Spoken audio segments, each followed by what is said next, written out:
Hey, what's up guys? Welcome to Slasher Home Video. Today we're talking about Studio 666, the movie as well as the Blu-ray release for it. This of course is the new Foo Fighters vehicle. The basic plot here is that the Foo Fighters and especially Dave Grohl are having writer's block with their new album.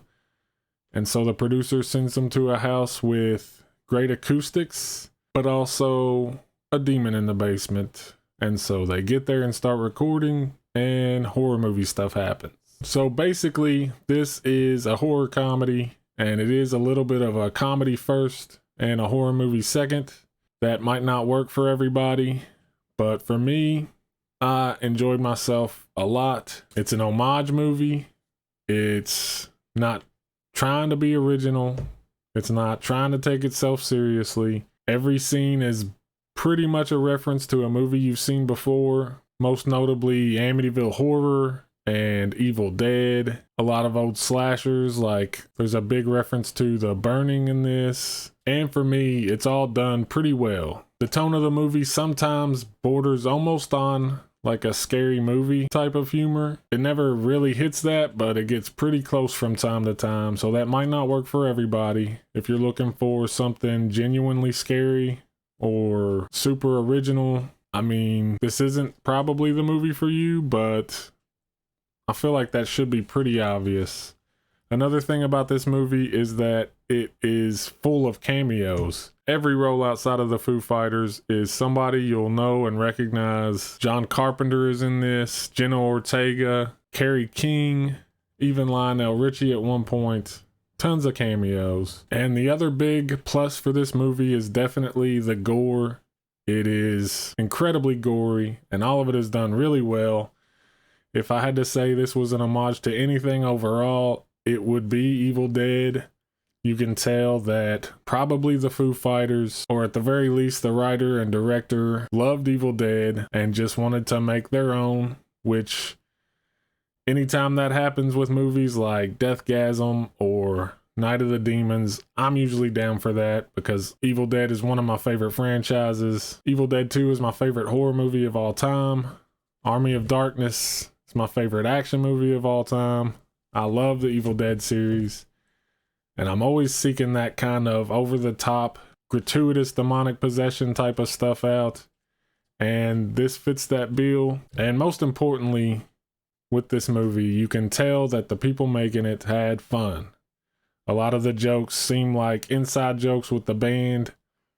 A lot of the humor is based around their personality quirks and their dynamic together, probably their relationship, and it just seems like they're having a shitload of fun. And a lot of times when something feels like that, you end up having fun too. As far as the Blu-ray release goes, I mean, it comes with a slipcover if you're lucky.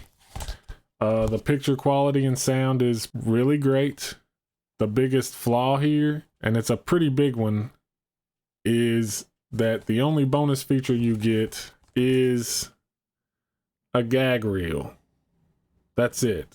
Nothing but a gag reel. And the big problem with that is the obvious thing that they could have put on here to up the value is a commentary with the band and the director or writer or something along those lines. It seems like the really obvious choice, and it just didn't happen. So all you get is the gag reel, and I watched it, and it's only about 4 minutes and 30 seconds long. It is entertaining, but there's just not much there, and for the price that this is selling for right now, it just doesn't seem worth it. And it's a shame because if the commentary had been on there, I probably wouldn't even be bringing this up. I probably would have been completely pleased, but they just didn't do it, and to me it seems so obvious. So I guess for the movie, I would give it a 7 out of 10.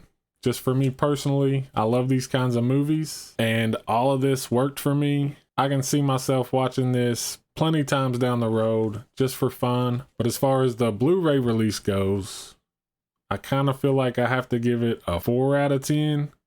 If that commentary had been on it, I would probably be giving it a 7, but that to me was something that I was kind of anticipating, and was sorely disappointed we didn't get, so that takes a lot off of it.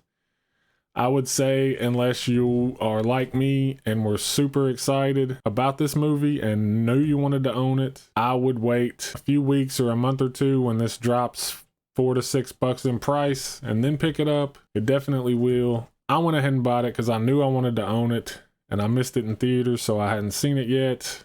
And it met my expectations, so I'm not too bent out of shape about it. But yeah, if you're not a super fan, I would wait a little bit. But let me know in the comments what you think. Thanks for watching. I hope you enjoyed it. And until next time.